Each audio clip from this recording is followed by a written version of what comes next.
기도하며 나아갔으면 좋겠습니다. 모두 주님께 주여 창하시며 기도하시겠습니다. 주여!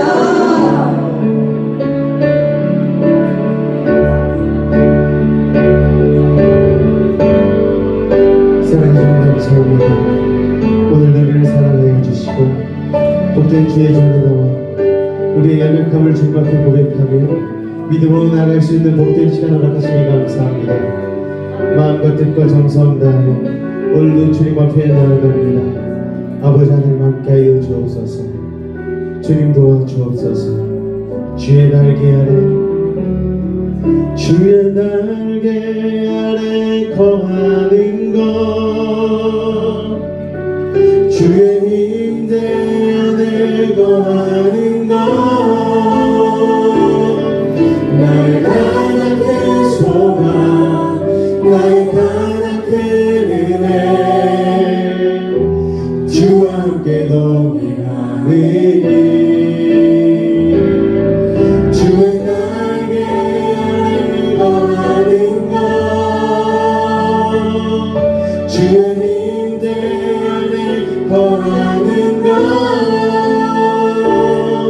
나의 가장 큰 소망, 나의 가장 큰 은혜, 주와 함께 동행하느니.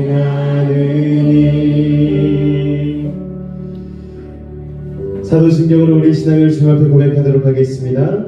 나는 전능하신 아버지 하나님 천지의 창조주를 믿습니다. 나는 그의 유일하신 아들 우리 주 예수 그리스도를 믿습니다. 그는 성령으로 잉태되어 동정녀 마리아에게서 나시고 본디오 빌라도에게 고난을 받아 십자가에 못 박혀 죽으시고 장사된 지 사흘 만에 죽은 자 가운데서 다시 살아나셨으며 하늘에 오르시어 전능하신 아버지 하나님 우편에 앉아 계시다가 거기로부터 살아있는 자와 죽은 자를 심판하러 오십니다. 나는 성령을 믿으며 거룩한 공교회와 성도의 교제와 죄를 용서받는 것과 몸의 부활과 영생을 믿습니다. 아멘. 할렐루야. 오늘도 주일 예배 가운데 나오신 우리 성도님들을 주님으로 환영하고 축복합니다. 앞뒤 전 한번 인사하실 때에 오늘도 은혜 받읍시다 이렇게 한번 인사하겠습니다. 오늘도 은혜 받읍시다. 할렐루야. 주의 은혜가 아니고서는 살아갈 수 없는 연약한 인생을 겸손히 고백하며 나아갈 때에 오늘 하나님께서 그 겸손한 가운데에 믿음으로 채우실 줄로 믿습니다. 잠깐 교회 광고 나누도록 하겠습니다. 넷째 주 예배 가운데 나오신 우리 여러분을 진심으로 환영하고 축복합니다. 사순절 40일 말씀 묵상 프로그램 진행 중에 있습니다. 4월 8일 토요일 마지막 날까지 십자가의 은혜로 더 가까이 나아가는 우리 여수베이직 성도 되시기를 주님의 부탁을 드리겠습니다. 4월 2일은 종려 주일 예배입니다. 다음 주일이고요. 또 성찬 예배로 함께 드려집니다. 또 4월 3일부터 7일까지는 고난주간 특세 아침 6시마다 이 자리에서 월요일부터 금요일까지 드려지니까 작정하시고 참여하셔서 십자가의 은혜를 충만하게 나누시기를 부탁을 드리겠습니다. 또한 4월 9일은 부활주일 예배로 드려집니다. 고난을 통하여 영광으로 나아갔던 예수 그리스도를 기억하며 우리도 이 사순절 기간 조금은 절제하고 조금은 주님 보시기에 멋진 모습, 어여쁜 모습으로 우리 자신을 훈련시키며 우리 그렇게 영광 가운데로 나아가시기를 부탁을 드리겠고요. 부활주일 예배 끝나고 나서는 점심을 잠깐 이 자리에서 간단하게 우리가 한 이후에 저희가 전도지하고 이렇게 선물을 준비해서 그날 준비를 할 테니까요. 같이 나가셔서 잠시 30분에서 1시간 정도 외부로 나가서 전도하시고 그리고 집으로 귀가하시면 되겠습니다. 부활절 주일 계란을 위해서 후원하실 분은 감사원금 봉투에 부활절 계란이라고 적어서 후원해 주시면 감사하겠습니다. 오늘 예배하는 우리 장영희 권사님, 이혜선 권사님 서주셨는데 감사합니다. 아침 예배는 계속해서 사순절 말씀 진행하고 있고요. 수요일 예배는 잠언강에, 금요기도에는 여의도 성모교회 위성 예배로 드리지고 있습니다. 많은 참여 그리고 적극적인 참여로 예배의 승리자로 나아가시기를 부탁을 드리겠습니다. 이 시간 찬송가 191장 찬송하신 이후에 우리 왕우경 장로님께서 대표하여 기도해 주시겠습니다. 힘차게 박수치며 찬양합니다. 내가 매일 기쁘게 술래에게 행하는 우리가 주의 큰 복을 받는 참된 비결은 주의 영이 함께함이라. 성령이 계시네 할렐루야 함께하시네. 좁은 길을 걸으며 만나 기뻐하는 것 주의 영이 함께함이라. 전에 죄에 빠져서 평안함이 없을 때 예수 십자가의 공로를 믿어 그 발 아래 엎드려 참된 평화 얻으는 주의 영이 함께함이라. 성령이 계시네 할렐루야 함께하시네. 좁은 길을 걸으며 만나 기뻐하는 것 주의 영이 함께함이라. 나와 동행하시고 모든 염려하시니 나의 숲의 새와 같이 기쁘다. 내가 기쁜 마음으로 주의 뜻을 행하면 주의 영이 함께하니. 성령이 계시네 할렐루야 함께하시네. 좁은 길을 걸으며 만나 기뻐하는 것 주의 영이 함께하. 세상 모든 욕망과 나의 모든 정욕은 십자가의 님의 못을 막았네. 어두운 밤이 지나도 무거운 뒷모습 주의 영이 함께함이라 하네. 성령이 계시네 할렐루야 함께하시네. 좁은 길을 걸으며 만나 기뻐하는 것 주의 영이 함께함이라.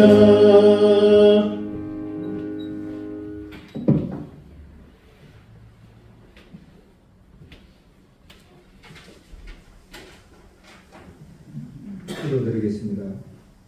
사랑이 많으신 하나님, 거룩한 주일을 허락하시고 주님 앞에 예배드릴 수 있도록 인도하심을 감사합니다. 이 시간 신령과 진정으로 주님께 예배드리게 하시고 하나님께서 우리의 예배를 기뻐 받으시고 하늘의 신령한 복으로 채워주시기를 소원합니다. 은혜가 풍성하신 하나님, 오늘은 사순절 5번째 주일입니다. 저희들이 사순절 말씀 묵상을 통해 주님의 십자가 고난을 생각하며 주님의 십자가 보혈의 그 은혜로 말미암아 부활과 천국 소망을 가지고 이 땅에서 하나님의 자녀로 살아가고 있음을 감사드립니다. 그러나 저희들은 아직도 주님만을 사랑하지 못하고 세상을 함께 사랑하며 육체의 소욕을 버리지 못하고 세상 것으로 만족하며 살아가고 있음을 회개합니다. 이 시간 주님께 예배드릴 때 우리 육체의 소욕을 십자가에 못 박을 수 있도록 성령으로 역사하여 주시옵소서. 그리하여 우리 모두가 하나님 나라를 사모하며 예수님을 닮아가는 하나님의 자녀들이 되게 하여 주시옵소서. 사랑과 은혜가 충만하신 하나님, 여수베이직교회를 이곳에 세우시고 이 지역사회의 복음화 사명을 감당하며 사랑을 나누는 교회로 쓰임받게 하심을 감사합니다. 우리 여수베이직교회 성도님들이 세상의 빛과 소금의 역할을 잘 감당하여 하게 하시고 우리의 착함과 어려움과 진실함을 통하여 예수 그리스도를 알지 못하여 어둠 속에 갇혀있는 자들을 구원하는 구원의 통로가 되게 하여 주시옵소서. 믿음의 그대들을 사랑하시는 하나님, 우리 자녀들이 믿음의 반석 위에 굳건히 있어서 하나님 말씀을 붙들고 모든 일에 기도로 계획하고 기도로 준비하는 자녀들이 되게 하여 주셔서 하나님의 비전을 가지고 미래를 준비하며 하나님께 영광 돌리는 자녀들이 되게 하여 주시옵소서. 오늘 예배를 인도하시는 김경훈 목사님과 예배드리는 우리 모두에게 성령님이 함께 하셔서 하나님의 말씀이 선포될 때 그 말씀이 우리 마음밭에 뿌리 내리게 하시고 우리 모두가 아멘으로 그 말씀에 의지하여 아름다운 믿음의 열매를 맺기를 소원하며 예수님의 이름으로 기도드렸습니다. 아멘.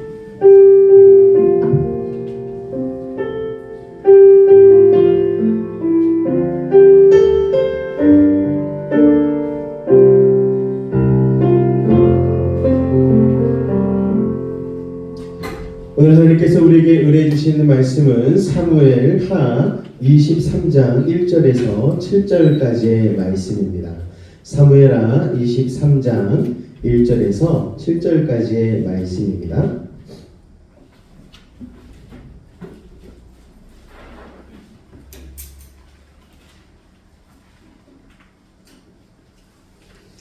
우리 말씀 다 찾으신 줄 알고 제가 한 절, 여러분이 한 절 교독으로 봉독하도록 하겠습니다. 이는 다윗의 마지막 말이라 이새의 아들 다윗이 말하며 높이 세워진 자 야곱의 하나님께로부터 기름 부음 받은 자 이스라엘의 노래 잘하는 자가 말하노라.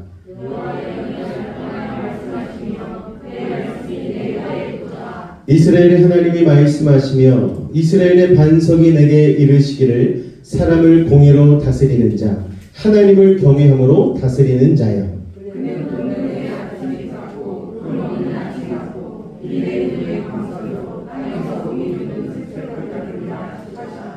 내 집이 하나님 앞에 이같지 아니하냐. 하나님이 나와 더불어 영원한 언약을 세우사 만사에 구비하고 견고하게 하셨으니 나의 모든 구원과 나의 모든 소원을 어찌 이루지 아니하시랴.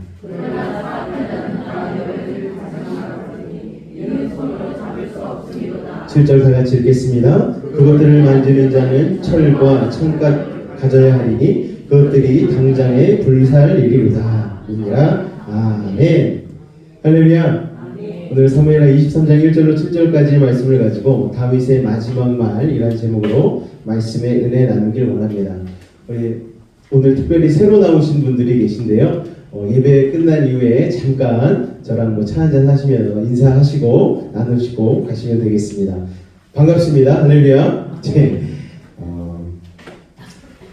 오늘 본문에는요, 다윗의 마지막 말이라는 부제가 붙어 있는 본문입니다.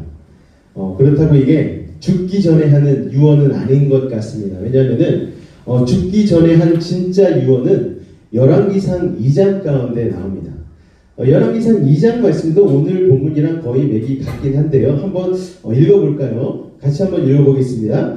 다윗이 죽을 날이 임박하매 그의 아들 솔로몬에게 명령하여 이르되 내가 이제 세상 모든 사람이 가는 길로 가게 되었노니 너는 힘써 대장부가 되고 내 하나님 여호와의 명령을 지켜 그 길로 행하여 그 법률과 계명과 율례와 증거를 모세의 율법에 기록된 대로 지키라. 그리하면 내가 무엇을 하든지 어디로 가든지 형통할지라. 아멘. 할렐루야. 이건 진짜 유언의 말씀인데 오늘 말씀, 본문 말씀과 거의 비슷한 것 같습니다. 마지막 말이란 여러분 뭘까요, 여러분? 내가 인생에서 이렇게 살아봤더니 여태까지 달려와 보니까 결론은 이것이더라 라는 것이에요. 그 얘기를 오늘 누가 하는 겁니까? 다윗이 하는 거예요. 우리가 그렇게 존경에 맞지 않는, 정말 저 사람 닮고 싶어, 나 정말 다윗처럼 살고 싶어, 다윗처럼 그 수많은 시편의 기도를 쓰는 영광된 복된 하나님이 형통하게 해주는 그 삶, 승리하는 삶, 골리앗도 이기고 사울과 같은 원수의 손에서도 능히 건져지고 왕과 같이 영광을 받는 하나님의 마음에 합한 자라는 소리를 듣는 그런 신앙의 삶을 살고 싶어라고 할 때에 다윗이 오늘 우리에게 이 말을 해주는 거예요. 그럼 잘 들어봐. 내가 살아봤더니 인생은 이거더라 하는 얘기가 바로 오늘 본문의 말씀입니다. 다윗은 성경에서 우리가 참 닮고 싶어하는 사람이잖아요. 왜 우리가 다윗을 닮고 싶어합니까? 다윗과 우리가 그렇게 성정이 다르지 않다라는 거예요. 다윗도 연약한 자라는 거예요. 부족한 자였어요. 그런데 하나님께서 콕 찍어서 이스라엘 왕으로 기름 부어주시고 그리고 하나님께서 높여주시고 하나님께서 마음껏 사용하시다가 하나님께서 그 이름마저도 높여준 사람이 바로 다윗이라는 것이죠. 여러분도 다윗과 같은 인생을 살고 싶으십니까? 할렐루야? 목사님 저는 그렇게 고생하고 싶지 않아요. 여러분 그런데 우리의 인생이 어떻게 그 선택이 마음대로 되겠습니까? 고생하고 싶다고 해서 고생하고 고생하기 싫다고 해서 고생 안 하는 게 인생이라면은 얼마나 좋겠습니까? 그런데 선택할 수 없는 고생 가운데 놓여있지만 그 고생이 다윗과 같이 하나님의 영광으로 드러나게 되어진다면 우리의 고난과 역경이 지금 겪고 있는 어려운 문제와 상황과 환경이 정말 하나님 보시기에 좋은 것으로 변화될 수만 있다면 그게 얼마나 복된 삶이겠습니까? 우리가 살아가는 이 세상도 결코 만만치 않죠, 여러분. 시시각각 여러분 두렵지 않으십니까? 내일은 또 어떻게 살지? 특히 우리 젊은이들 내일 또 출근해야 되는데 우리 학생들 내일 또 학교 가야 되는데. 지난주에 아이들 모의고사가 있었다고 하더라고요. 전국 모의고사가. 여러 가지 얘기를 들었습니다. 뭐 잘 본 아이들도 있고 또 힘들었다는 아이들도 있고 여러 아이들이 있는데, 아이들도 모의고사 끝났다고 끝인가요? 아니요. 모의고사 끝나면 5월 달에 중간고사 다가오고, 중간고사로 끝인가요? 중간고사 끝나면 이런 말만 해도 막 답답해지죠. 막. 시험이 계속. 학생 때 그런데 우리 어른들은 뭐라고 얘기합니까? 그때가 좋은 거야 라고 얘기하지 않습니까? 왜냐면은 학교에서 시험 보고 공부할 때보다 더 어려운 삶이 어른이 되면 다가오기 때문에, 내가 내 삶을 책임져야 되는 순간이 다가오기 때문에 그런 것 같습니다. 우리는 그렇게 늘 두려움을 맞이하며 살고 있죠. 그래서 시편 23편이 참 위로가 되는 거예요. 늘 푸른 초장과 같은 삶, 그냥 마음속으로 상상해 보는 거예요. 현실은 그런 삶을 살 수가 없으니까 푸른 초장, 쉴만한 물가에 잔디를 베개 삼아 이불 삼아 쫙 누워가지고 하늘 뭉게구름 파란 하늘 흘러가는 걸 바라보면서 도시락 까먹고 음료수도 시원하게 마시고, 그리고 옆에서 사랑하는 사람이 내가 널 사랑한단다 이런 얘기 들으면서 그런 평안의 삶, 기쁨의 삶 우리가 누리고 싶지 않습니까 여러분? 그렇다면 오늘 우리가 다윗의 이 마지막 말에 귀를 기울여야 된다는 것이죠. 여러분도 다윗과 같은 승리를 누리시길 원하십니까? 다윗과 같이 하나님께 인정받는 믿음의 사람이 되고 싶으세요? 그렇다면 오늘 말씀을 귀 기울여 들어보시기 바랍니다. 예외 있는 사람은 없습니다. 다 아마 이 부분에 속하게 될 것 같습니다. 우리 1절을 다시 한번 같이 읽어볼까요? 시작! 이는 다윗의 마지막 말이라 이새의 아들 다윗이 말하며 높이 세워진 자 야곱의 하나님께로부터 기름 부음 받은 자 이스라엘의 노래 잘하는 자가 말하노라. 아멘.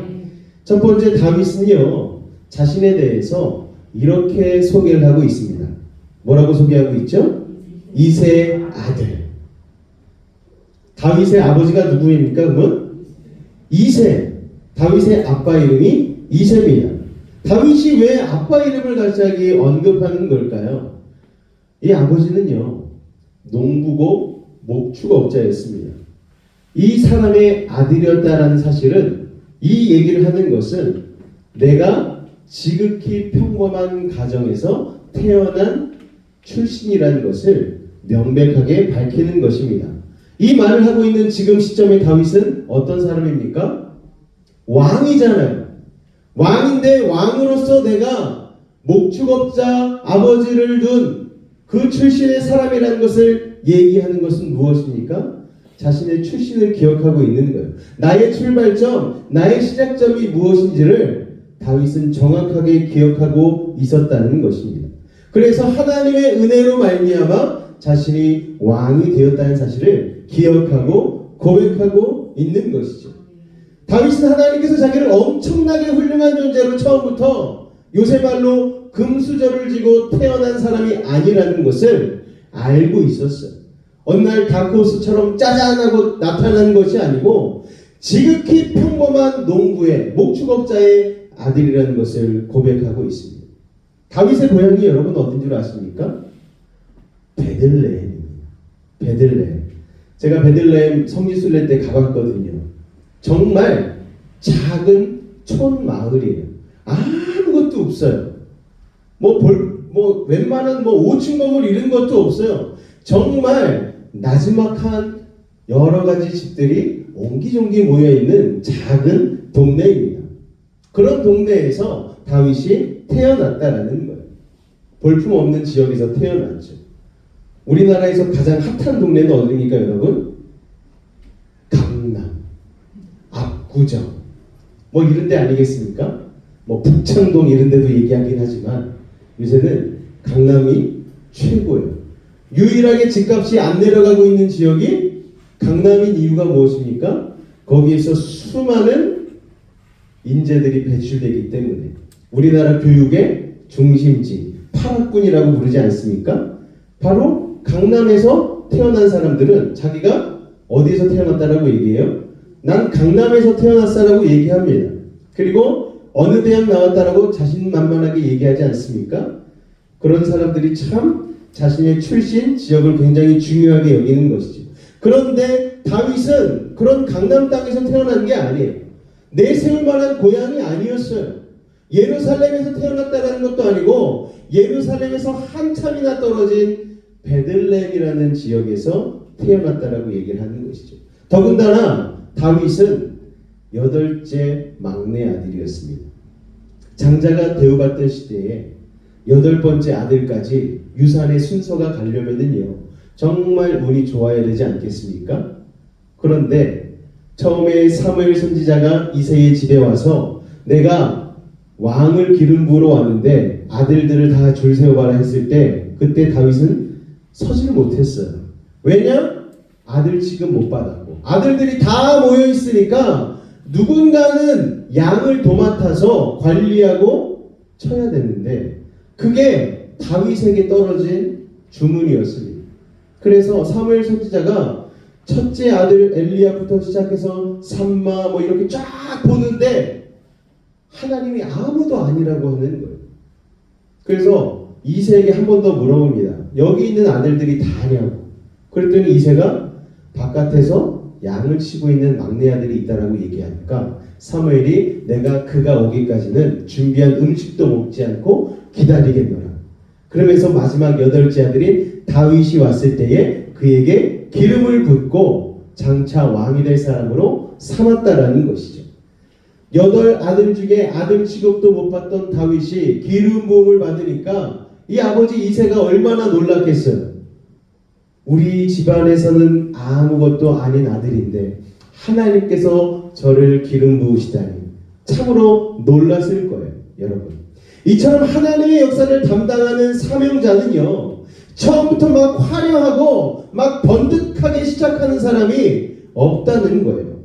오히려 그렇게 나가다가 실패한 사람이 훨씬 더 많습니다. 그래서 젊어서 고생은 사서도 한다는 속담이 있지 않습니까? 왜요? 사람은 고생해봐야 사람다워지거든요. 역경을 겪어봐야 내가 어떻게 살아야 할지 알게 되어지고 모난 부분이 깎여지고 비로소 하나님의 조각을 통하여서 온전한 인생으로 태어나게 되는 것입니다. 할렐루야! 그러니까 지금 여러분이 겪고 있는 고난과 역경이 여러분을 잘 다듬는 조각칼이라고 생각하시면 될 것 같습니다. 그 고난과 역경을 믿음으로 잘 이겨내기만 하면 그것이 여러분에게 믿음의 경험으로 축적이 되어서 하나님의 사명을 감당할 수 있는 믿음의 사람으로 거듭나게 되는 줄로 여러분 믿으시기 바랍니다. 할렐루야! 다윗은 사실 참 초라해 보였어요. 별것 아닌 것 같았는데 하나님이 키우셔서 훌륭한 사람이 되었습니다. 그런데 여러분, 기름 부음 받자마자 갑자기 왕의 가운을 입히고 왕의 신발을 신기고 왕의 갑옷을 그리고 왕의 왕관을 씌운 게 아니었어요. 그것도 몰래 와서 사무엘 선지자가 몰래 기름을 부은 거예요. 사울 왕에게 걸릴까봐 노심초사하는 마음으로 와가지고 몰래 기름을 부었다라는 거예요. 그러니까 사울 왕이 폐위되기까지는 기다려야 되겠죠. 그때까지 기다리면서 다윗은 무엇을 했을까요? 집에서 왕대접 받았을까요? 아니요. 여러분이 기름 부음을 받은 이후에도 그는 자신의 자리에서 양을 돌보는 사람으로서 가장 천한 일인 들판에서 양을 치고 아버지의 심부름을 하고 형들한테도 계속해서 구박받으면서 살았습니다. 물론 그 뒤로 골리앗을 이김으로 이략 민족의 영웅이 된 다윗이었지만 그 뒤로도 고생이 있잖아요. 사울왕의 시기와 질투로 그는 왕의 3위까지 되었음에도 불구하고 죽음의 위협을 당하지 않습니까? 밥 먹다가 여러분 갑자기 앞에 있던 왕이 창을 가지고 자기 가슴을 겨누고 던졌다고 생각해 보세요. 얼마나 깜짝 놀라겠습니까? 여러분, 그런데 그런 깜짝 놀랄 만한 죽음의 위협을 20대 동안 계속 당했다라는 거예요. 여러분, 10년간 대통령에게 쫓기면 간이 남아날까요, 여러분? 콩닥콩닥 해가지고 심장 맨날 빨리 뛰고 어디서 창이 날아올지 모르는 삶을 무려 10년간이나 살았다라는 거예요. 광야에서 도망다니고 왕으로 세워지기까지 파란만장한 삶을 살아야만 했다라는 것입니다. 그런데 그렇게 힘들고 어려운 삶을 통해 하나님은 다윗을 왕으로서 부족함이 없도록 빚어내셨죠. 우리는 도망만 다닌 걸로 생각할 수 있지만 도망 다니는 동안에 다윗은 하나님이 어떠한 분이신가를 깨달았어요. 아, 하나님은 나를 지키시는 반석과 같은 분이야. 요새와 같은 분이야. 방패와 같은 분이시구나. 그러면서 하나님의 본질에 대해서, 하나님이 나를 어떻게 여기시는가에 대해서 깨닫게 되었죠. 그리고 교만을 내려놓고 하나님만을 의지하는, 인생을 정말 잘 살아갈 수 있는 믿음의 방법들을 배우게 됐다라는 것입니다. 생각해보면 다윗은 10대 때는 양을 치느라 보냈고요. 20대는 사울왕으로부터 도망다니는 도망자의 삶을 살았습니다. 그러면 여러분, 다윗은 도대체 왕이 되기 위한 공부는 언제 했는가 싶겠지만, 다윗은 그 모든 상황을 통하여서 하나님이 왕으로 빚으셨다라는 거예요. 요즘 20대들은요, 공부도 열심히 하죠. 그리고 스펙도 쌓죠. 또 인턴십도 하고 또 레지던트 등을 하면서 경력을 쌓아서 성공을 도모하는 시기가 20대 아니겠습니까? 그래서 30, 30, 30이라는 게 있더라고요. 30년간은 사람이 성장하고 성숙하고 커가는 것이고, 그리고 그 성숙한 열매와 가치들을 가지고 30년, 60대까지 살아가는 거예요. 열심히 결과를 내면서 살아가고 나머지 30년은 인생을 마무리 지으면서 그동안 맺었던 열매들을 누리고 정리하면서 마무리한다 해서 30, 30, 30입니다. 그런데 다윗의 경우에는 처음 30을 세상적인 입장에서 볼 때는 그냥 소비해 버린 거잖아요. 왕의 교육도 받지 못하고 그냥 양만 치다가, 그리고 사울왕에게 쫓겨만 다니다가 세상적으로 볼 땐 잃어버린 시간, 허비한 세월처럼 느껴지잖아요. 남자들이 군의 가산점 가지고 왜 목을 맵니까 여러분? 예전에 저 때는 2년 6개월이었거든요. 저희 아버지 때는 3년이었다고 그러더라고요, 군 생활이. 그런데 군대 다녀온 사람과 안 다녀온 사람 중에 사람을 뽑으라고 하면 사람들은 보통 누굴 뽑는가? 가산점을 떠나서 군대 다녀온 사람을 뽑습니다. 왜요? 군대는 정말 말도 안 되는 일들이 많거든요. 이 산을 옮겨 저리로 갖다 놔라. 사단장이 명령하면 일주일 안에 이 산이 여기로 옮겨져 있는, 그 불가능한 일이 일어나는 곳이 군대 아닙니까 여러분? 우리나라 포항제철의 역사에 대해서 어제 TV 프로그램에서 다큐멘터리 식으로 얘기를 해주더라고요. 저는 포항제철에 그런 역사가 있는지 몰랐는데 완전히 맨 땅에 헤딩해가지고 그걸 만든 거더라고요. 우리나라에서 최초로 포항제철을 만들 때의 대통령이 박정희 대통령 때인데, 그때 박태준이라는 포항제철 회장이 맨 땅에 헤딩하는 심정으로 300톤 규모의 제철을 생산할 수 있는 기지를 만들어서 우리나라를 경제적으로 성장하게 만들어야 됩니다라고 이 대통령에게 건의를 했더니 대통령이 그래 해보자 했는데, 말은 했는데 돈이 없는 거예요. 그래서 포항제철을 무슨 돈으로 세웠는가 하니까 일본이 우리나라에 와서 강점하면서 패망하지 않았습니까? 그 전쟁에서 지면은 그거에 대한 보상금이 나온다고 그래요. 그래서 그 선조들의 목숨값인 그 보상금을 가지고 포항제철 건립을 하게 되었다라고 어제 얘기를 하더라고요.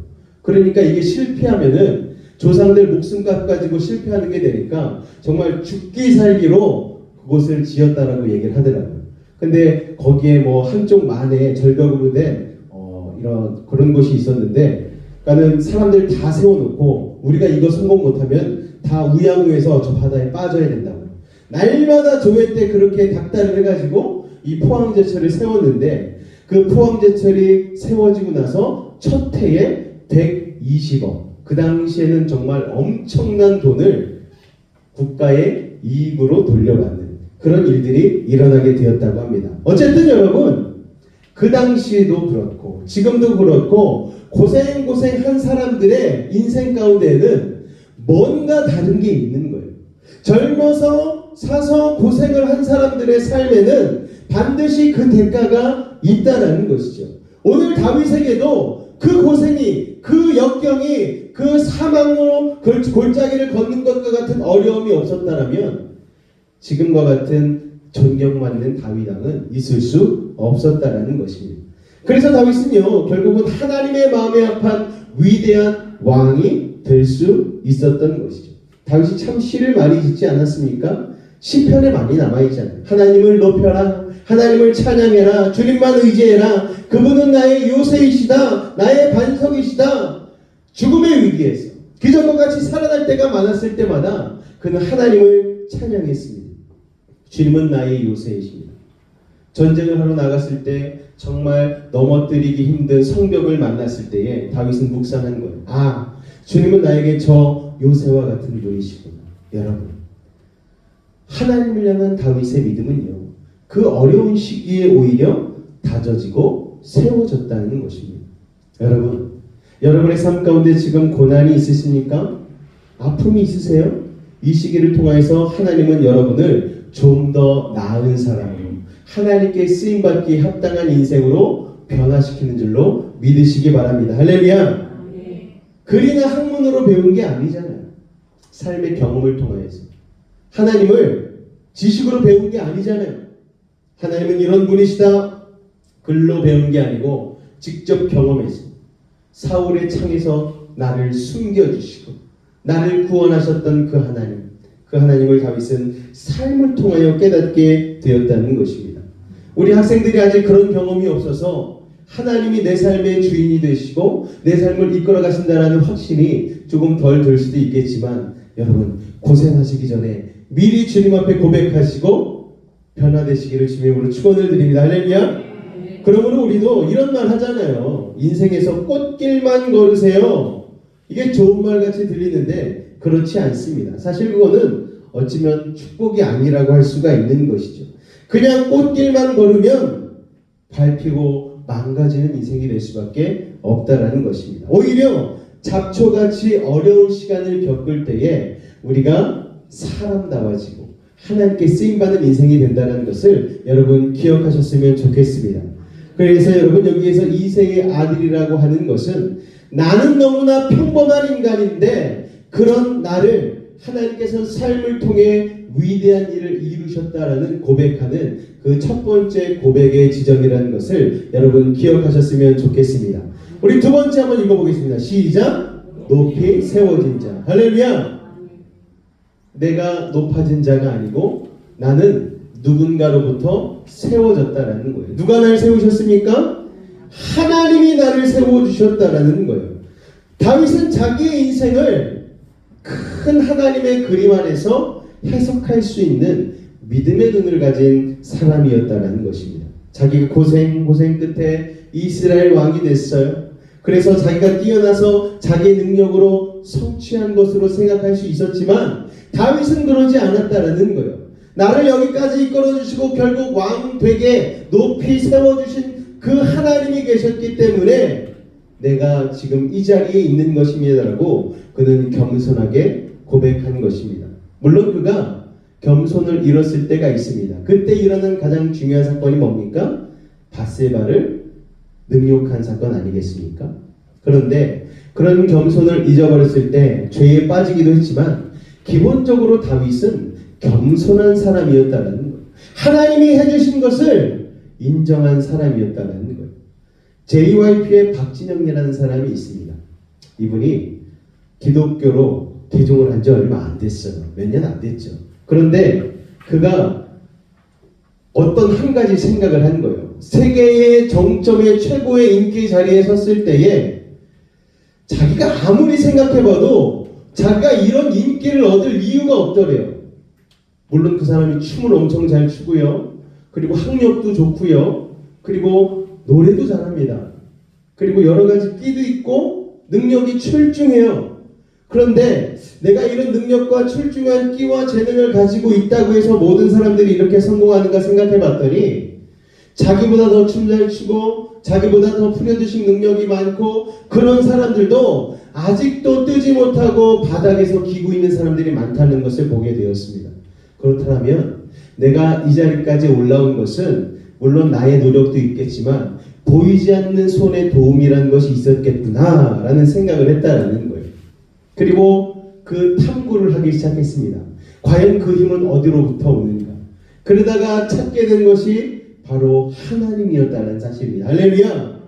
하나님께서 나를 도우셨기에 나의 인생 가운데에 이렇게 좋은 열매를 맺게 해주셨다는 사실을 박진영은 깨닫게 되었고, 그로 말미암아 주님을 증거하면서 다니는 사람이 되었다는 거예요. 아직도 물론 논란이 많습니다. 어떻게 신학 공부도 안 한 사람이 성경 강의를 하러 다녀? 라는 얘기를 할 수도 있겠는데요. 그런데 정말 장로교 쪽에서 정통 신학을 공부하신 목사님이 그 박진영 씨의 강의를 듣고 신학적인 문제가 전혀 없습니다 라고 얘기를 해서 많은 사람들이 지금도 박진영 씨의 그 성경 강의를 돌려보고 있습니다.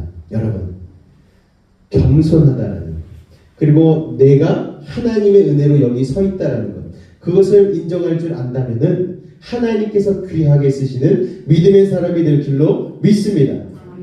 다윗은요, 자기 모든 강점과 약점을 하나님의 섭리 안에서 믿음으로 해석할 수 있었어요. 왜 이렇게 나는 키가 작지? 저는 손가락이 엄청 짧거든요. 이 손가락 짧은 걸 가지고 기타 배울 때 얼마나 힘들는지 몰라요. 나는 왜 이렇게 손가락이 짧지? 손가락이 조금 더 길었으면 기타를 더 잘 칠 수 있었을 건데. 그리고 또 한편으로는 인내심이 많이 없으니까 공부는 인내심을 가져야 하잖아요. 꾸준히 자리에 앉아서. 그래서 고3 때는 머리로 공부하는 게 아니고 엉덩이로 공부한다고 그러잖아요. 근데 인내심도 없어. 꾸준히 뭐 하나를 하지 못해. 그리고 제 특징 중에 하나가 무엇인가? 동일한 시간에 늘 동일한 자리에 가 있는 걸 싫어해요. 그러니까 뭘 싫어하겠어요? 출근 퇴근을 싫어하는 거예요. 여러분, 세상에서 출근 퇴근 안 하는 직업이 어디 있습니까? 여러분, 그런데 하나님께서 그 단점을 장점으로 바꿔주셔서 출퇴근이 정말 없는, 항상 출근해 있는 목회자로 삼으셨잖아요. 단점을 장점으로 바꾸셔서 양 새벽에 전화가 와도 받아야 되고 그런 삶으로 하나님이 바꿔놓지 않으셨습니까? 이게 지금 믿음으로 해석한 거잖아요. 다윗도 마찬가지였어요. 자신의 단점을 하나님의 섭리 안에서, 또한 장점을 믿음으로 해석할 수 있는 그 눈을 가지게 되었다는 것입니다. 여러분, 오늘 이 여수베이지 교회 가운데 왜 나와 계십니까? 하나님이 여러분의 삶을 인도하여 주셨기 때문에, 여러분의 걸음을 인도하여 주셨기 때문에, 조금 더 건강하고 조금 더 탁월한 신앙생활을 하기 위해서 여러분이 선택하고 이 자리로 오신 것이 아니겠습니까? 할렐루야. 하나님의 계획이 있으시다라는 거예요. 그런데 이런 것은 무슨 수학 공식처럼 딱딱 맞아 떨어지는 게 아닙니다. 여러 어려움을 통해서 자신의 교만이 꺾이고 또 꺾이고 난 다음에야 비로소 나는 정말 주님 손에서 먼지 같은 존재였구나. 그냥 푹 불면 사라지는 연기와 같은, 안개와 같은 인생이었구나. 그런데도 하나님이 나를 높여주신 거구나 하고 깨닫게 됩니다. 그것을 깨닫고 다윗은요, 자신을 하나님께서 높이 세우신 자, 나는 세워진 자입니다. 내가 스스로 일어난 자, 내가 자수성가한 자가 아니고 하나님의 은혜 아니고서 내가 이 자리에 있을 수 없는 자입니다라고 겸손하게 고백한 것입니다. 자, 우리 세 번째 읽어볼까요? 시작. 야곱의 하나님께로부터 기름 부음 받은 자. 보통 이스라엘 사람들은요, 말버릇처럼 이렇게 고백할 때가 참 많습니다. 아브라함의 하나님, 이삭의 하나님, 야곱의 하나님, 그 하나님께서 오늘 나를 도우셨습니다. 보통 이렇게 인사를 합니다. 그런데 하나님께 오늘 다윗은 자신을 고백할 때 뭐라고 고백합니까? 아브라함 빼고, 이삭 빼고, 야곱의 하나님이라고 고백하는 거예요. 야곱의 하나님께로부터 기름 부음 받은 자.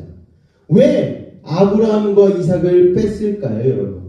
그러면 아브라함과 이삭은 자신이 범접할 수 없는 믿음의 사람이라고 생각했고, 그나마 야곱이 자신과 가장 비슷한 사람이라고 생각을 했기 때문입니다.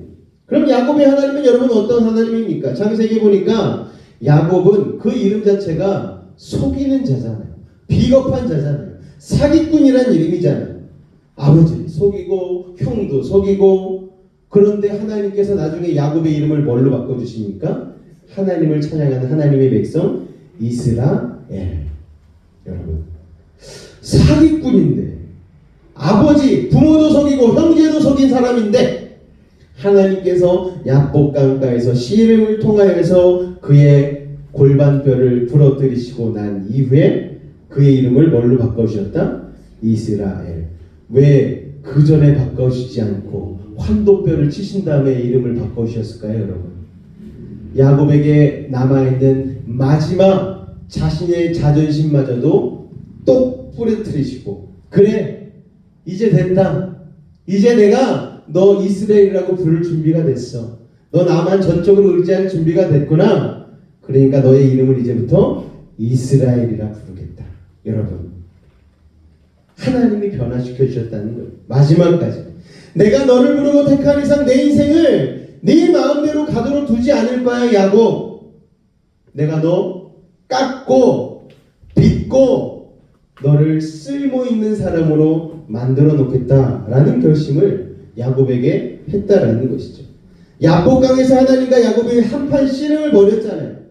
마지막까지 포기하지 않고 놓지 않는 인간의 집념을 하나님은 마지막까지 무너뜨리셨습니다.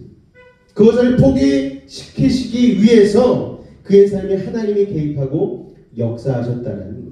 그런데 다윗의 삶을 봐도 그와 다르지 않았다는 거예요. 다윗은 양을 치며 사자도 잡고 곰도 때려잡고 이리와 승냥이도 다 잡았던 정말 전투력이 높던 사람이었어요. 그리고 골리앗도 물리쳤잖아요. 그러니까 하나님께서 골리앗까지 물리친 다윗을 사람들이 사울은 천천히요 다윗은 만만입니다 높여주니까 다시 하나님께서 다윗을 지그시 밟으신 거예요. 그거 네가 한 거 아니다. 밟으신 거예요. 사울을 통하여서 10년간이나 골리앗이죠. 네가 한 거 아니야. 다윗 네가 한 거 아니다. 그럴 때마다 뿔뚝뿔뚝 올라. 하나님 그래도 내가 던지긴 했. 아니라니까 다윗. 너 아니야.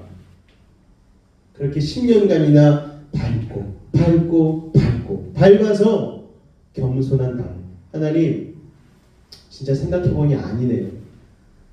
저 베들레헴 땅 8째 아들로 태어나서 그렇게 천한 삶을 살고 있었는데 하나님이 나를 불러주셔서 정말 하나님의 능력으로 하나님의 이름을 높이게 하시고 블레셋과 대적해서 싸우게 하시고 하나님 양치던 소년이 어떻게 그렇게 할 수 있었겠습니까? 전적인 하나님의 은혜입니다. 나를 지키시는 분 하나님밖에 없습니다. 나를 높이시는 분 하나님밖에 없습니다. 나는 야곱과 같은 자입니다. 그 야곱의 하나님께로부터 기름 부은 받은 자가 바로 나입니다라고 야곱은 그리고 다윗은 고백한 것입니다. 할렐루야. 우리 마지막입니다. 같이 한번 읽겠습니다. 시작. 이스라엘의 노래 잘하는 자. 나 노래 잘해. 이게 아니에요, 여러분. 다윗은 늘 하나님을 찬양하는 자라고 고백하고 있는 것입니다. 하나님을 찬양해야만 하는 자, 하나님을 찬양할 수 없는 자라고 이야기를 하고 있는 것이죠. 스스로 노래 잘하는 자라고 하니까 자랑하는 것처럼 들리지만 다윗이 실제로 노래를 잘하는 사람이었다는 것은 분명한 사실입니다.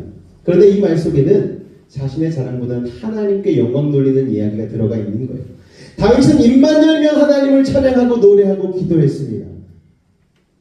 하나님의 놀라운 능력, 도우심, 구원, 다윗의 시편 가운데 다 녹아져 있잖아요. 여러분, 은혜가 풍성하신 하나님, 사랑의 하나님, 위대하신 하나님, 창조주 하나님. 우리가 기도할 때는 이 정도밖에 표현이 안 되는데 다윗의 시편을 보면은요, 이 정도가 아니고 아주 서술형으로 엄청난 표현들을 하지 않습니까?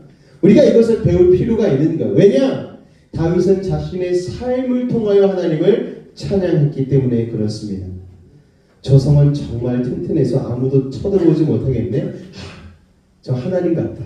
하나님, 저 성과 같은, 저 요새와 같은 분이 바로 하나님이시군요. 얼마나 놀라운 표현력입니까? 하나님은 반석과 같은 분이십니다. 여러분, 우리가 뭔가를 볼 때 그냥 넘어가는 것이 아니라 이것보다 훨씬 강하신 하나님이 나를 지켜주신다라고 한번 생각해 보는 거예요. 길가에 지나가다 여러분 마음이 아프고 쓰라릴 때에 길가에 핀 민들레 꽃을 바라보며 오늘 하나님 저 꽃으로 저를 위로해 주시는군요. 여러분 벚꽃이 많이 폈더라고요. 오늘 오다 보니까 그 기나긴 겨울이 끝나고 하나님께서 벚꽃과 같이 나의 삶을 화려하게 열매 맺게 해주시는군요. 우리가 이렇게 좀 시적인 표현을 이게 한 번에 되는 게 아니에요. 늘 우리의 삶 가운데 마음 가운데에 하나님을 생각하고 묵상할 때만 이런 얘기들이 나오지 않겠습니까? 꽃은 꽃이요, 뭐 산은 산이요, 뭐 어떤 스님이 그런 얘기 했다고 하는데 여러분 그것도 물론 깊은 의미를 담아서 하신 얘기겠지만 여러분 우리 삶 가운데 이런 시적인 언어들을 많이 쓰기 위해서 우리가 하나님과 나 사이의 관계에 있어서 우리가 묵상해보고 생각해볼 수 있는 다윗과 같은 사람들이 되셨으면 좋겠습니다. 물론 좋은 것도 다윗이 찬양하긴 했지만요. 시편 51편을 보면은 밧세바와의 그 죄악된 일을 다윗이 시편으로 써놨어요. 그 수치스러운 일을. 왜요? 내가 낮아지면 누가 높아지시기 때문에 그러한 나마저도 사랑하시고 구원해 주신 하나님이 높아지시기 때문에 나 같은 죄인 살리신 주은의 어메이징 놀라워. 할렐루야. 밧세바에 가는 사건으로 엄청난 죄를 짓고 회개하면서 시편 51편과 같은 노래를 지어 불렀어요. 자기가 수치스럽지만 그것을 드러내며 백성에게 공개적으로 부르게 했습니다. 그럴 정도로 그는 항상 하나님을 찬양하는 자였다라는 것. 그래서 다윗이 자신을 잘 가리켜서 노래 잘하는 자라고 표현을 했다라는 것입니다. 여러분, 오늘 다윗은 자기를 네 가지로 소개하고 있습니다. 이새의 아들, 정말 미천한 출신인 여덟째 아들로 태어나서 도저히 구제받을 수 없는 삶이었는데 하나님이 높여주셨다라는 거예요. 그래서 그렇게 높여 세워주신 하나님, 높이 세워진 자라고 고백하며 나아가고 또 야곱보다도 못한 자신을 하나님께서 붙잡아 주시고 세워주셔서 기름 부음 받은 자로 만들어 주셨고 그래서 나는 하나님을 찬양할 수밖에 없는 사람이라고 오늘 1절 말씀 가운데 우리에게 다윗은 간증하고 있는 것입니다. 내가 살아보니까 전적인 하나님의 은혜였어. 나를 세워주신 분도 하나님이시고 나를 기름 부으신 분도 하나님이시고 이 자격 없는 부족한 자를 하나님을 찬양할 수 있는 도구로 만들어주신 것도 하나님이셨어. 이 놀라운 믿음과 인생의 고백을 하나님 앞에 드리고 있는 것이죠. 여러분, 이것이 여러분 다윗의 노래로 끝나지 않기를 원합니다. 바로 여러분의 노래가 되었으면 좋겠어요. 우리 아이들 오늘 아침에 찬양 준비하고 어제 저녁에 갑작스럽게 제가 목이 낫질 않는 거예요. 일주일이면 괜찮을 줄 알았더니. 그래서 저희 첫째 딸에게 간곡히 부탁을 했습니다. 수아야, 네가 좀 찬양을 인도해주면 안 되겠니? 그랬더니 또 아이가 순종하는 마음으로 순종을 한 건지 아빠를 불쌍하게 여긴 건지 하겠다고. 그 저녁에 모여서 막 찬양을 연습하고 아까 찬양했는데 괜찮았죠? 예, 아유, 그래서 우리 아이들 찬양팀 앞으로 비전이 보입니다. 돌아가면서 한 번씩 인도를 시켜보려고 생각을 하고 있습니다. 여러분, 우리 아이들이 그렇게 하나님 앞에 자기의 시간을 드리면 하나님이 가만히 계실까요? 그렇지 않습니다. 하나님은 그 소중한 헌신과 그 마음을 기억하시고 우리 아이들에게 예배자라고 불러주시고 예배의 성공자가 되게 함으로 인하여서 인생의 성공자가 되게 하실 줄로 믿습니다. 우리가 왜 주일날 모여서 이렇게 예배를 드립니까, 여러분? 이 한 시간 가만히 앉아서 우리가 왜 하나님 앞에 이 시간을 드리기 위하여서 아침부터 세수하고 화장하고 꾸미고 나와서 가장 좋은 옷을 입고 나와서 왜 예배를 드리는 것일까요? 바로 이 예배를 통하여서 하나님은 우리에게 역사하시기 때문입니다. 할렐루야! 여러분이 예배의 성공자가 되셨으면 좋겠어요. 하나님을 귀하게 여긴 자, 하나님이 그 인생을 귀하게 여기실 줄로 믿습니다. 이 한 시간을 우리가 어떻게 보느냐에 따라서 일주일에 시간이 달라지는 거예요. 우리가 시계를 크로노스라고 얘기하잖아요. 그런데 이 크로노스에 째깍째깍 가는 시간을 깊이 있게 만드는 게 바로 이 예배 시간, 카이로스의 시간입니다. 여러분, 어떤 할머니가 할아버지가 돌아가시기 전에 손을 꼭 붙잡고 임자, 사랑해 이 말 한마디 하시고 할아버지가 돌아가셨어요. 그 할머니에게 그 시간은 크로노스의 시간이 아닌 카이로스의 시간이 되어버렸어요. 할아버지의 그 사랑한다는 말 한마디가 그 할머니가 남은 생을 기쁨과 행복 가운데 그리고 그 사랑 가운데 살 수 있는 힘을 더해줬다라는 거예요. 이와 마찬가지로 여러분도 이 예배 시간이 여러분의 카이로스의 시간으로 삼으시기를 주님의 부탁을 드리겠습니다. 다윗의 고생 10년은 바로 하나님께서 카이로스의 시간으로 역사하여 주셔서 나머지 다윗의 삶 가운데에 의미를 부여하고 능력을 부여하고 하나님의 일에 크게 쓰임받는 깊이 있는 시간으로 그 10년을 삼아주셨다는 여러분에게 처한 고난과 역경, 아픔과 여러 가지 문제들이 여러분의 삶을 하나님과의 깊이 있는 시간, 카이로스의 시간으로 바꾸는 복된 시간이라는 것을 여러분이 감사함으로 고백하시기를 주님으로 축원을 드립니다. 할렐루야. 우리가 아까 불렀던 찬양 중에 그 찬양이 있었죠. 내 모습 이대로 주님 사랑하시니, 연약함 그대로 사랑하시니, 나의 모든 발걸음 주가 아시나니 날 인도하소서. 우리 찬양 같이 한번 고백하며 우리 말씀을 생각하며 같이 기도 가운데로 나가도록 하겠습니다. 내 모습 이대로 사랑하시네, 연약한 그대로 사랑하시네, 사랑하시네, 나의 모든 발걸음 주가 아시나니 날 인도하소서. 내 모습 이대로 사랑하시는 주님, 연약한 그대로, 연약한 그대로 우리 주님 사랑하십니다. 사랑하시네, 나의 모든 발걸음 주가 아시나니 날 인도하소서. 주의 날개 아래 거하는 것을, 주의 임재 안에 거하는 것, 나의 가장 큰 소망, 나의 가장 큰 은혜, 주와 함께 동행하느니 주의 날개 아래, 주의 날개 아래 거하는 것, 주의 임재 안에 거하는 것, 나의 가장 큰 소망, 나의 가장 큰 은혜, 주와 함께 동행하는 나의 가장 큰 소망, 나의 가장 큰 소망, 나의 가장 큰 은혜, 주와 함께 동행하느니. 다윗은 바로 이 고백을 하나님께 드렸던 것 같아요. 하나님, 나의 가장 큰 소망이 주님이었음을 고백합니다. 하나님이 나의 반석 되어주셨고, 하나님이 나의 요새가 되어주셨고, 나의 손을 붙잡아 주셨습니다. 오늘 이 자리에까지 이르게 하셨습니다. 야곱의 하나님께서 오늘 나에게 기름 부어 주셨고 나를 이 자리까지 세워 주셨습니다. 내가 주님과 동행하는 것을 배움으로 내가 이렇게 쓰임 받았고 많은 이들에게 나의 삶을 이렇게 고백할 수 있도록 만드셨습니다. 오늘 이 다윗의 고백이 바로 여러분의 고백이 되었으면 좋겠습니다. 오늘 이 예배가 다윗의 고백이 여러분의 고백으로 변화되어지는 그 믿음의 시간이 되었으면 좋겠습니다. 한번 같이 기도하며 나아갈 때 하나님이 나의 가장 큰 소망이십니다.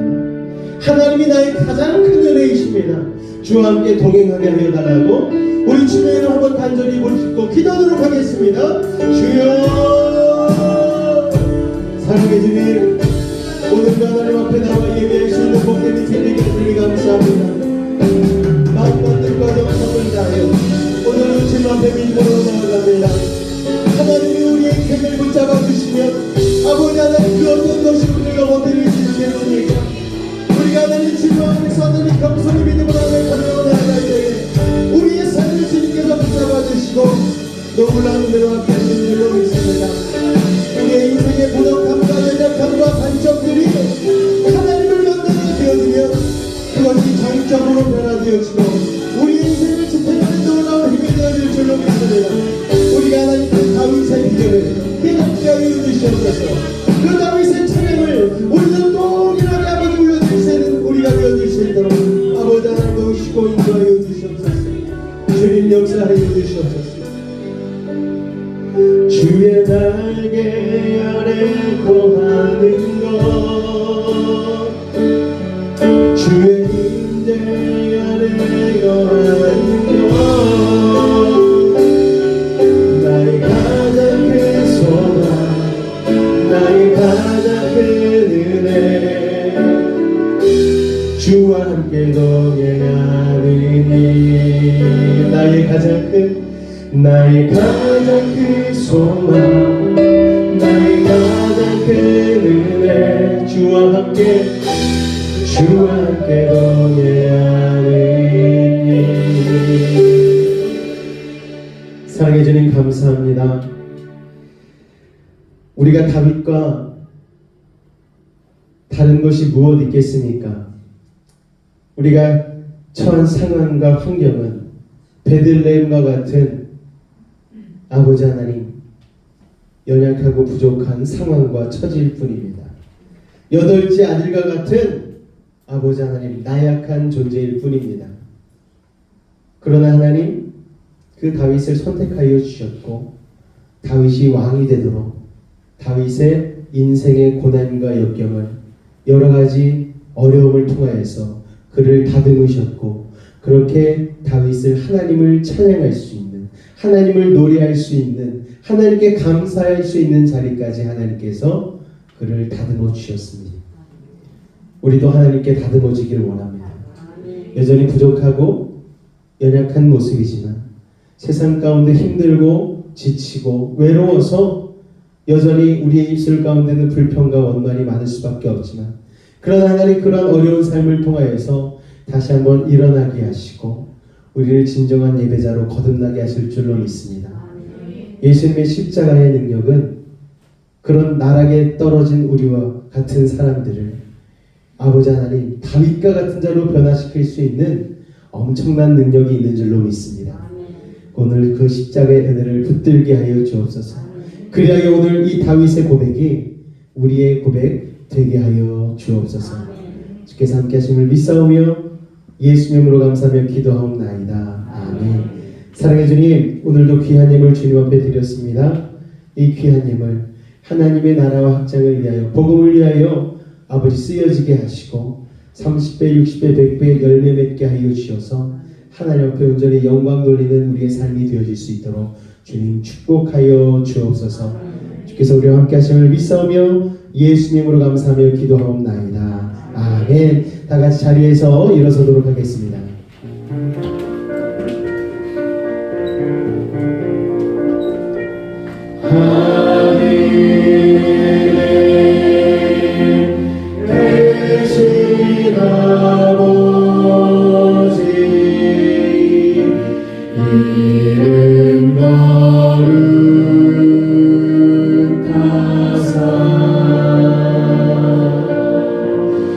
주님 나라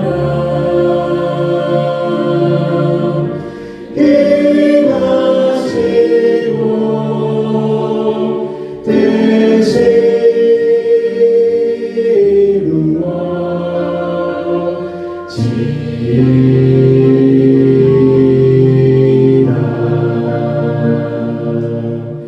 일어나 양식 주시고 우리들의 그죄 다 용서하시고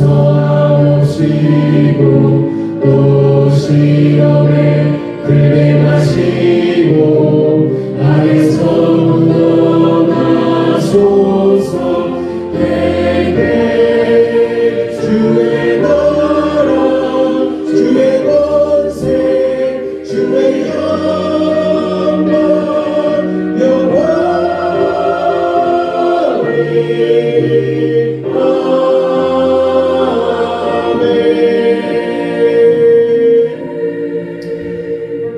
지금은 우리 주 예수 그리스도의 나와 하나님 아버지의 급진하신 사랑하심과 성령님의 내주 충만 교통 감화 감동케 하는 역사가 오늘 이 다윗의 마지막 말과 같이 우리의 삶을 주님 앞에 드리기 원하는 우리 사랑하는 여수베이직교회 모든 성도들과 그 삶과 직장과 사업과 삶의 모든 영역 가운데에 늘 함께 하시기를 간절히 축원하옵나이다.